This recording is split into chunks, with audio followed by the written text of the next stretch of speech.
The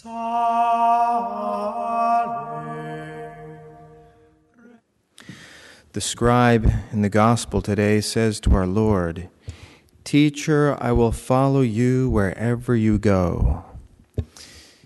In reality, this is the same thing that the religious says when he makes his religious profession.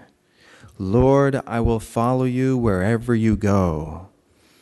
And our Lord gives us a little bit of a warning, the disposition that we have to have if we're going to embrace religious life. Because, in fact, religious life is a closer following of Jesus Christ. That's how canon law defines religious life, a closer following of Jesus Christ. And so, when we approach our Lord with the intention of making religious vows, of professing the evangelical counsels, we are saying, "I will follow you wherever you go." And our Lord responds to us, "Foxes have dens, and birds of the sky have nests, but the Son of Man has nowhere to rest his head."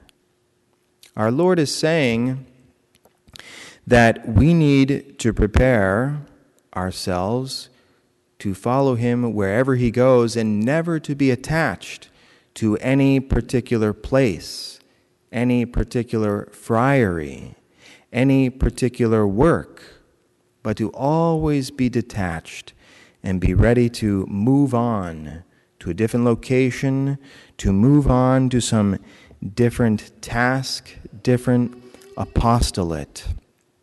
Foxes have dens, and birds of the sky have nests, but the Son of Man has nowhere to rest his head.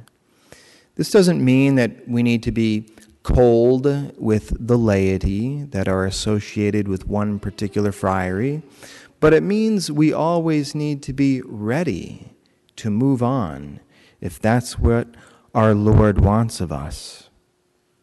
Another disciple says to our Lord, "Lord, let me go first and bury my father."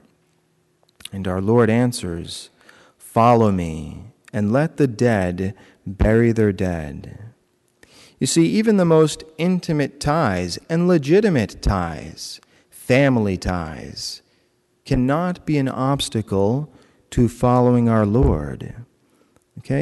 Burying the dead is a corporal work of mercy. Honoring one's father and mother is the fourth commandment. But the will of God takes precedence. And so our Lord says, "Follow me, and let the dead bury their dead." And so this needs to be the disposition of soul of every religious, to be entirely detached and to live his vows faithfully and to go wherever our Lord wants him to go. In the name of the Father, and of the Son, and of the Holy Spirit.